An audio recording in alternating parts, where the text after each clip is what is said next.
Well, these works that are on the back wall, the three that we have across here, they're all wood cuts. I don't know if anyone knows who I am or if it really matters, but I am just 31 years old. So I would consider myself fairly young, and I've started off fairly early in this, I guess, sort of career. At the same time as I kind of grew up paying attention more to what I would consider graffiti art, and not necessarily always paying focus to what I saw in a gallery or in a museum. And the other thing is, though, is I've always was interested in outsider artists, I guess to say. The reason why I was drawn to this mostly was, right off the bat, was the technical skill of doing this. I mean, carving these pieces of wood out again, getting the fine line details without them splitting, and just keeping a consistent pattern that happens off one collar. The other aspect of it that I loved about it was it kept reminding me of Dubuffet.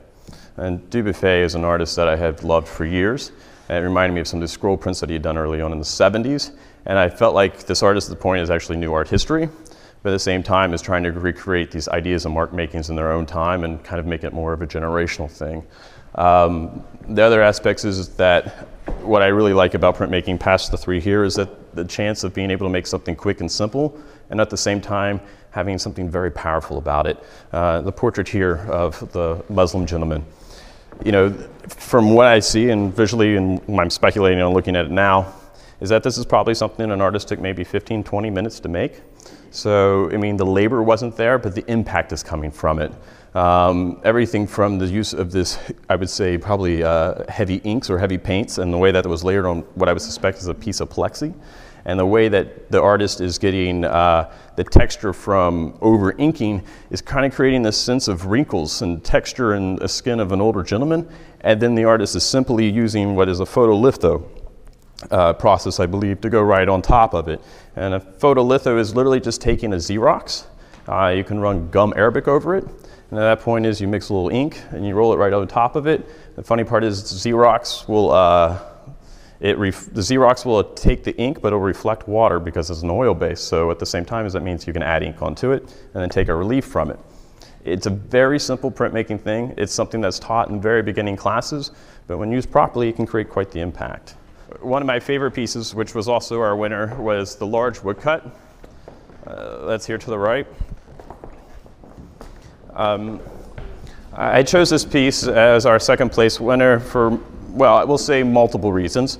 First of all, is I thought it was a great defeat for a wood print of this size. The other element of it is that I thought it was a nice approach to landscape. That wasn't truly what I would consider landscape. I mean, it's more of a surrealistic feel to it. But really what is, I think, most impressive about this is that I'm assuming, again, I haven't spoke to the artist to know, that this was done as a reduction wood block. Which means is the artist has been able to think in multiple layers and knows that the first mark they make and the first time they print the edition or that print, whatever happens next is going to inform what they did beforehand, and there's no going back. So that means like the artist was able to think in the way of Picasso, to say. And Picasso was kind of known for creating these reduction lino cuts, and it was the idea of being able to use one block, carve so much ink, go back and carve into that exact same block, ink up again, and being able to have the talent and able to keep the vision in your head to keep that going process without having too many flaws. The other thing is this was beautifully done. Everything from the texture element to where the different shades of blue and the white all of a sudden start to act in a grayscale. So you are adding color, but it's not becoming decorative. And at the same time is these floating patterns in the sense of like clouds. I'm not quite sure if I would consider it a forest or if I would consider this as something I see under the sea. I rocked mezzotints for Robert Kipnis. I was a printmaker. I've worked with Chuck Close, Jim Dine, worked in both the Gentleman Studios. And honestly, the gentleman that made these works, his skill is probably the highest level that I've seen in many years. And not necessarily was it just his printmaking ability, it's also that he's making printmaking talking about printmaking. So again, we have art talking about art. And that's one of my favorite subject matters. When artists start talking about history and talking about themselves and talking about other artists' works, everyone can enjoy and have that conversation. And also what happens is there's a group element that comes into it. It's a generation expressing their thoughts on the past generations.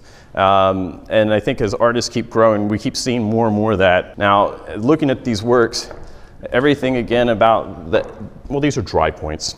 You know, so which means is the guy has a raw plate. He's literally there with a needle and a burin, and he's just carving away slightly into these plates and taking proof after proof. And the other thing is that these plates probably break down quickly. I have to assume that this printer doesn't necessarily have a steel face maker, which is usually what we do in our shops to preserve plates from breaking down. So to get the impression at the same time is to keep the scales.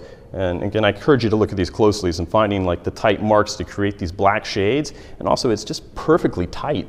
I mean, the gentleman that had made this had exactly the idea of where he was going. He was obsessive over his mark making and making sure that it worked completely all the way through.